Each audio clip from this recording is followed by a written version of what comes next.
வணக்கம். இது பரமன் டாக்ஸ். இன்றைக்கி வந்து நம்ம ரொம்ப முக்கியமான ஒரு விஷயத்தை பார்க்க போகிறோம். என்னதுன்னு பார்க்குறீங்களா? இது வந்து ஒரு பவுடர் டப்பா. இதே மாதிரி இன்னொரு பெரிய விஷயம் ஒன்று இருக்குது.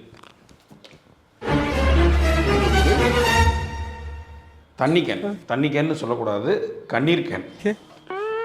இந்த பவுட்ரு, இந்த கண்ணீர் கேன், இது ரெண்டும் தான் இந்த தமிழ்நாட்டு அரசியலோட கடந்த 2 வாரங்களை தீர்மானிச்சுக்கிட்டு இருக்கு. நான் உன்னை வந்து ஆரம்பத்தில் ஒரு தண்ணி கேன் கட்டினேன் பார்த்தீங்களா, கண்ணீர் கேன் கட்டினேன் பார்த்தீங்களா.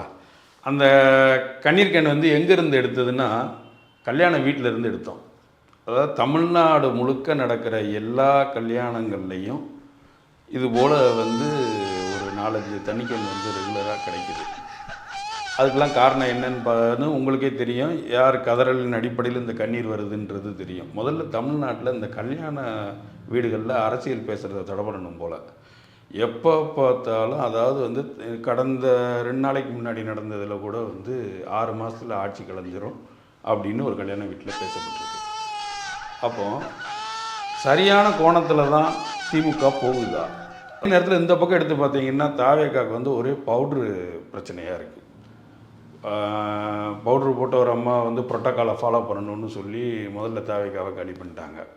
ரெண்டாவது ஒருத்தர் ஒரு பவுட்ரு அங்கிட்டு இங்கிட்டுமா தேய்ச்சி ஐபிஎல் மேட்ச்சில் தங்க லைஃபை போட்டு இன்றைக்கி அதுதான் தமிழ்நாட்டுடைய பெரிய பேசு பொருளாக இருக்குது. அப்போது 2 கட்சிகளுமே, அதாவது வந்து ஆளுங்கட்சியோடைய பிரச்சனைகளை ரொம்ப கரெக்டான வழியில் எதிர்கட்சி கையாளுதா?